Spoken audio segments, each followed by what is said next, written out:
अस्सलाम वालेकुम students pharmacy technician की फार्माकोलॉजी का यूनिट 3 हम पढ़ रहे हैं। स्टूडेंट्स, इस लेक्चर के अंदर हमने रिसेप्टर्स के बारे में पढ़ना है कि रिसेप्टर्स, बायोलॉजिकल रिसेप्टर्स या फार्माकोलॉजिकल रिसेप्टर्स क्या हैं। आज का जो हमारा कंटेंट है वो खुसूसन फार्माकोलॉजिकल रिसेप्टर्स के ऊपर है।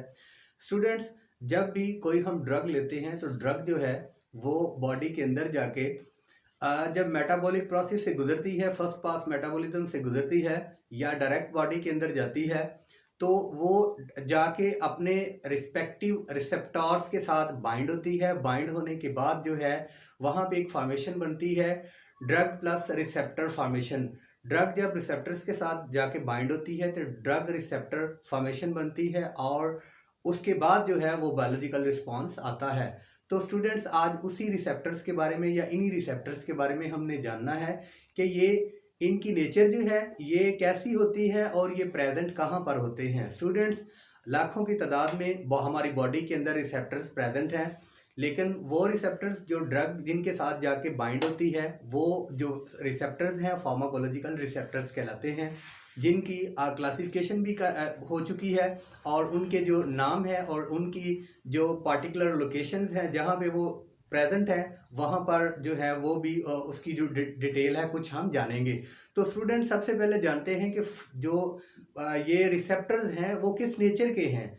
सबसे पहले स्टूडेंट्स, यहाँ पे मैंने जो कीवर्ड्स इस्तेमाल किए हैं उनको अंडरस्टैंड करते हैं कि ये कीवर्ड्स जो हैं ये क्या कह रहे हैं। आपकी बुक से रिलेटेड जो हैं हमने वो वर्ड्स लिए हुए हैं। सबसे पहले है receptors, any biological molecule to which a drug bind and produce a measurable response. Students, ये जहन में बात बैठा लें कि ये जो रिसेप्टर्स हैं ये ड्रग की बाइंडिंग साइट्स हैं। ठीक है, ड्रग जो है वो इन रिसेप्टर्स के साथ जाके बाइंड होती है और बाइंड होने के बाद जो है वो अपना जो फार्माकोलॉजिकल रिस्पॉन्स है वो शो करती है। अब स्टूडेंट्स, हर ड्रग का जो है वो अपना रिसेप्टर्स है और हर जो रिसेप्टर्स है वो हर ड्रग के लिए जो है वो स्पेसिफिक नहीं है।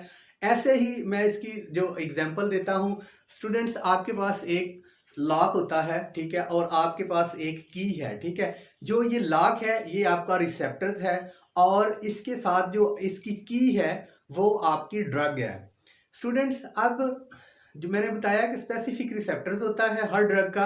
अब हर सिग्नल मॉलिक्यूल को, हर लिगेंड मॉलिक्यूल्स को हर रिसेप्टर्स बाइंड नहीं करता, यानी स्पेसिफिक मॉलिक्यूल जो है वो इसके साथ बाइंड होता है और बायोलॉजिकल रिस्पॉन्स शो करता है। स्टूडेंट्स, ऐसे ही मेरे पास ये कीज़ हैं, इनमें से 3 4 5 कीज़ हैं इस लॉक को नहीं लगेंगी जब तक कि इसकी जो अपनी प्रॉपर की है वो लगेगी। फॉर एग्जांपल, ये आपके पास एक रिसेप्टर्स है। ये रिसेप्टर्स जो है ड्रग का मॉलिक्यूल्स है वो इस लॉक को ओपन कर सकता है, बाकी कोई भी जो की है ड्रग का मॉलिक्यूल्स उसको समझे वो इसको बायोलॉजिकल रिस्पॉन्स के लिए रेडी नहीं कर सकता, ना ही कोई की जो है वो इसको लगेगी। सो ऐसे ही हमारा रिसेप्टर काम करता है कि स्पेसिफिक ड्रग मॉलिक्यूल का हर एक ड्रग मॉलिक्यूल का स्पेसिफिक रिसेप्टर्स है।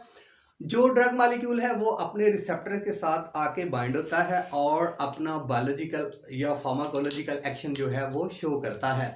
स्टूडेंट्स, ये याद रहे कि अब रिसेप्टर्स जो हैं वो किस चीज़ के बने हुए हैं। स्टूडेंट्स, इंजाइम्स के भी, मतलब हम इंजाइम्स को भी एज ए रिसेप्टर्स कह सकते हैं। उसके बाद जो है प्रोटीनियस नेचर है इनका, जो स्ट्रक्चरल इनका नेचर है वो प्रोटीनियस नेचर के हैं। अब स्टूडेंट्स, ये कहाँ पे प्रेजेंट है। स्टूडेंट्स, ये कुछ इंजाइम्स कुछ जो रिसेप्टर्स हैं वो प्रेजेंट हैं सेल्स की सरफेस के ऊपर, सेल मेम्ब्रेन के ऊपर। यानी जो ड्रग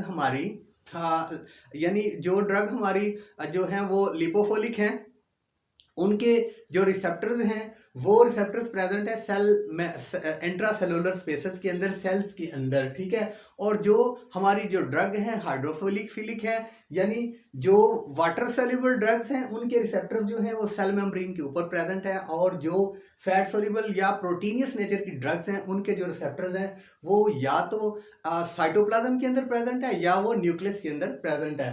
तो स्टूडेंट्स, यहाँ पे देखते हैं keywords, enzymes and structural protein are pharmacological receptors, यानी कुछ इंजाइम्स और कुछ स्ट्रक्चरल प्रोटीन्स के जो मॉलिक्यूल्स हैं वो जो हैं वो रिसेप्टर्स कहलाएंगे। उसके बाद स्टूडेंट्स यहाँ पे रिसेप्टर्स की टाइप्स हैं कि sympathetic nervous systems, sympathetic nervous system है उसके रिसेप्टर्स कौन से हैं। उसके बाद है पैरासिम्पैथेटिक नर्वस सिस्टम, उसके रिसेप्टर्स कौन से हैं। और इससे पहले मैं आपको बता दूं कि रिसेप्टर्स काम कैसे करते हैं। स्टूडेंट्स फॉर एग्जांपल ये एक रिसेप्टर्स है और ये इसकी बाइंडिंग साइट है।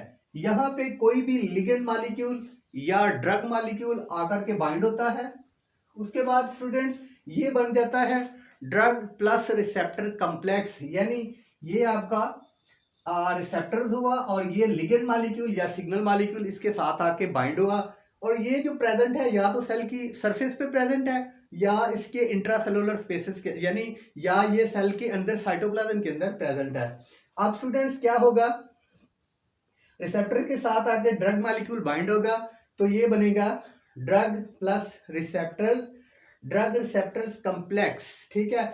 उसके बाद ये इनके बाइंड होने के बाद जो है वो फार्माकोलॉजिकल एक्शन शो होगा या बायोलॉजिकल रिस्पांस शो होगा। तो स्टूडेंट्स यहाँ पे हम देखते हैं कि सिंपैथेटिक नर्वस सिस्टम के जो हैं वो रिसेप्टर्स कौन से हैं और पैरासिम्पैथेटिक नर्वस सिस्टम के रिसेप्टर्स कौन से हैं। तो स्टूडेंट्स सिंपैथेटिक नर्वस सिस्टम्स के जो रिसेप्टर्स हैं वो अल्फा 1 है, अल्फा 2 है, बीटा 1 है, बीटा 2 और बीटा 3 भी रिसेप्टर है। So students parasympathetic nervous system के रिसेप्टर्स की बात करें तो यहाँ पे ये न्यूरोनल रिसेप्टर्स है, उसके बाद न्यूरोमस्कुलर रिसेप्टर्स है और उसके बाद निकोटिनिक रिसेप्टर्स है। ये स्टूडेंट्स इनकी डिटेल जो है वो ड्रग के लिहाज से हम करेंगे कि कौन सी ड्रग जो है वो किस रिसेप्टर के साथ जाके बाइंड करती है। तो नेक्स्ट लेक्चर जो होगा हमारा न्यूरोट्रांसमीटर का होगा। इंशाल्लाह उस लेक्चर में दोबारा हाजिर होंगे। अस्सलाम वालेकुम।